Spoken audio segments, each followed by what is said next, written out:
मोर्चा नेमका कशासाठी आहे, त्यामागची कारणं काय आहेत आपण ग्राफिकच्या माध्यमातून समजून घेऊया। 2 सप्टेंबरचा मराठा कुणबी आरक्षण GR रद्द करा ही मुख्य मागणी आहे या महामोर्चाची। 2015 पासून दिलेल्या ओबीसी प्रमाणपत्रासंदर्भात श्वेतपत्रिका काढा अशी ही मागणी आहे। हैदराबाद गॅझेट लागू करण्याचा आदेश मागे घ्या अशी मागणी सुद्धा मोर्चेकऱ्यांची आहे। मराठा समाजाला ओबीसी प्रवर्गातून आरक्षण देऊ नका अशी मागणी आहे।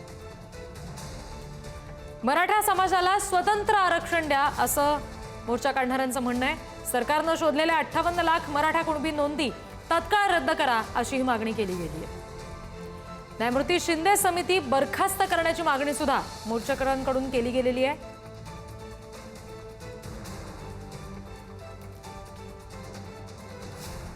नागपूरमध्ये आज हा महामोर्चा निघतोय आणि त्यासाठी हजारो ओबीसी बांधव आज तिथे उपस्थित राहत आहेत।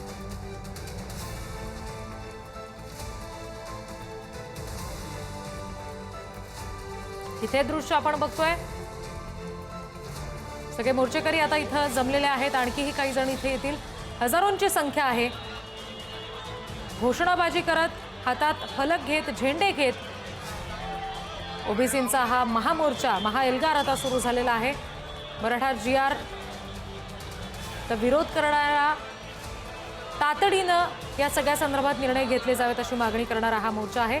काँग्रेस नेते विजय वडेट्टीवार यांच्या उपस्थितीमध्ये हा मोर्चा थोड्याच वेळात सुरू होईल। ही दृश्य आपण बघतोय, 2 सप्टेंबरचा GR रद्द करण्याच्या मुख्य मागणीसाठी हा मोर्चा निघालेला आहे आणि हे सगळे आता मोर्चेकरी इथे जमलेत, हातात फलक आहेत, जोरदार घोषणा सगळे जण देत आहेत आणि वडेट्टीवार यांच्या उपस्थितीमध्ये आता हा महामोर्चा थोड्याच वेळात सुरू होणार आहे। नागपूरमध्ये हा ओबीसींचा महाएल्गार महामोर्चा सुरू होतोय। सगळ्या गावखेड्यातून आलेल्या समस्त ओबीसी बंधू आणि भगिनींचं इथे हार्दिक स्वागत करते आणि अभिनंदन करते।